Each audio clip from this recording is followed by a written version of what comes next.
Imagine eating the same thing for dinner. Not for a few days, not for a week, for months. The same pot, the same basic ingredients, just stew. Over and over, all winter long. Today, that sounds like punishment. Like you've given up.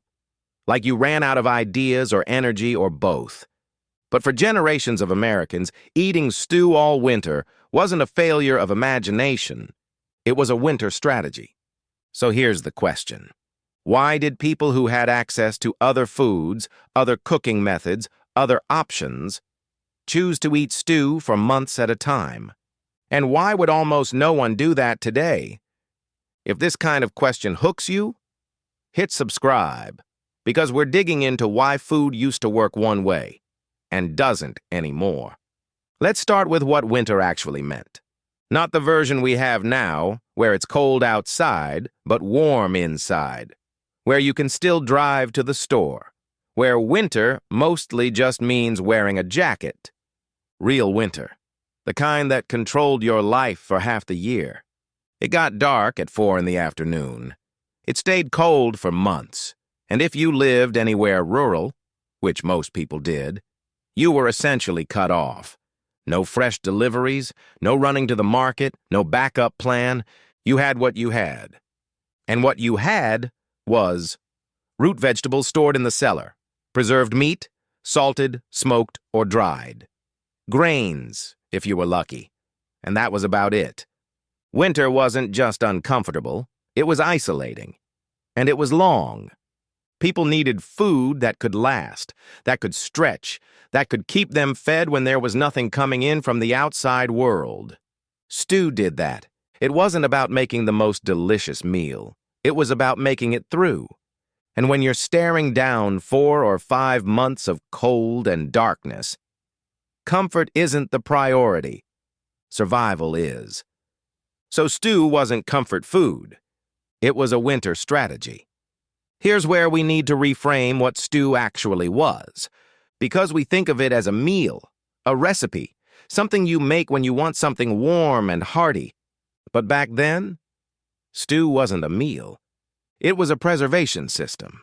You take a tough piece of meat, something that had been salted or smoked to last through winter. You'd add root vegetables that had been sitting in a cold cellar for weeks, maybe months. Potatoes, turnips, carrots, onions if you still had them. None of this was fresh. None of it was tender.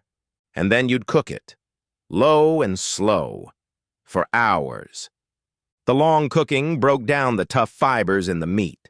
It softened vegetables that had started to shrivel. It turned things that were barely edible on their own into something you could actually eat. But here's the key part. You didn't eat it all at once. You made a big pot, you kept it simmering, and you ate from it for days, because every time you reheated it, you were re-sterilizing it, keeping it safe, stretching it further. Stew extended food. It didn't just feed you today, it fed you tomorrow, and the day after that. That's not a recipe. That's a system. Now let's talk about fuel. Because cooking in winter wasn't free. If you were burning wood to stay warm, you were also burning through your supply, and that supply had to last you until spring. You couldn't just go chop more whenever you wanted.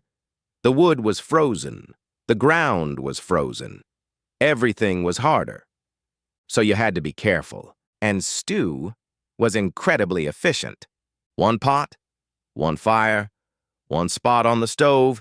You didn't need to tend multiple dishes. You didn't need to keep adjusting the heat. You just kept it going.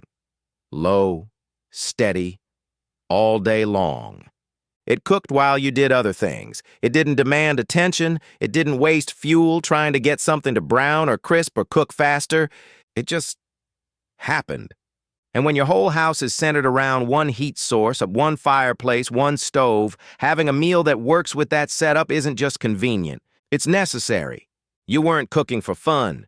You weren't experimenting. You were managing limited resources in a season that didn't forgive mistakes. Stew fit that logic perfectly. Low effort, low fuel, high output. It solved the problem of winter cooking in the most practical way possible. And honestly, that's kind of brilliant. But there's another reason stew worked so well in winter, and it's a little more subtle. When you're living off stored food for months, the problem isn't just running out. It's managing what you have so you never run out too soon. You can't eat everything in January and have nothing left in March. But you also can't ration so carefully that you're going hungry when you still have food in storage. You need a way to even things out. And stew did that. Because stew could absorb almost anything. A little more meat one day, a little less the next, some extra potatoes, some wilted cabbage, a handful of dried beans. It all went into the same pot. And it all evened out. No single meal felt like a feast. But no single meal felt like deprivation either. Every day was steady. And that steadiness mattered. It meant you could look at your supplies and know, roughly, that you'd make it. You didn't have to gamble on big portions and risk running short later. You just kept the pot going. Stew smoothed out scarcity. It turned an unpredictable winter into something you could actually manage, not by making food more abundant, but by making it more predictable. And when you're trying to survive 4 months on what you stored in the fall, predictability isn't boring, it's relief. Here's the part that's hardest for us to understand today. Eating the same thing day after day for months wasn't seen as a problem. It was just winter. We live in a world where variety is expected, where eating the same lunch 2 days in a row feels monotonous, where meal planning means making sure every dinner is different from the last. But that mindset, that's new. For most of history, winter meals weren't about excitement. They weren't about keeping things interesting. They were about being fed, being warm, making it to spring. If the stew tasted the same as yesterday, fine. At least there was stew. Variety was a luxury, and winter wasn't the season for luxuries. You didn't have access to different ingredients every week. You didn't have 100 options at the store. You had what you had, and you used it until it was gone. So repetition wasn't failure. It was just reality. People didn't sit around wishing for something different. They were grateful the pot was still full. And honestly, when you're cold, when you're hungry, when you've been working all day just to keep the house livable, a bowl of hot stew isn't boring. It's exactly what you need. Not because it's exciting, but because it works. So what changed? Why did stew stop being the default winter meal? It wasn't because people suddenly got tired of it. It was because winter itself stopped being what it used to be. First, homes got warmer. Central heating, insulated walls. You didn't have to huddle around one stove anymore. You didn't have to worry about keeping the fire going all night. Winter became uncomfortable, but not dangerous. Second, refrigeration changed everything. You could store fresh meat safely. You could keep leftovers without them spoiling overnight. You didn't need to make one giant pot that lasted for days because you had other ways to preserve food. And third, this is the big one. Fresh food became available year-round. Trucks, railways, eventually airplanes, supermarkets that stayed stocked no matter what month it was. You could buy lettuce in January, tomatoes in February, chicken that had been butchered 3 days ago, not 3 months ago. Winter stopped controlling what you could eat. And once that happened, stew lost its job. You didn't need it to stretch food anymore. You didn't need it to stay safe. You didn't need it to keep you fed when nothing else was available. Winter became just another season, and stew became optional. And that's really the heart of it. For most of human history, what you ate was decided by the calendar. Spring meant greens and eggs. Summer meant fresh vegetables and berries. Fall meant harvest and preservation. And winter? Winter meant stew. Not because people loved stew, but because winter required stew. But now, seasons don't control our diets anymore. You can eat a salad in December. You can grill burgers in January. You can have fresh strawberries whenever you want them. We don't eat seasonally unless we choose to. And that choice, that freedom, changed everything. Because once winter stopped being a threat, once it stopped cutting you off from the rest of the world, the foods that were designed to survive winter didn't make sense anymore.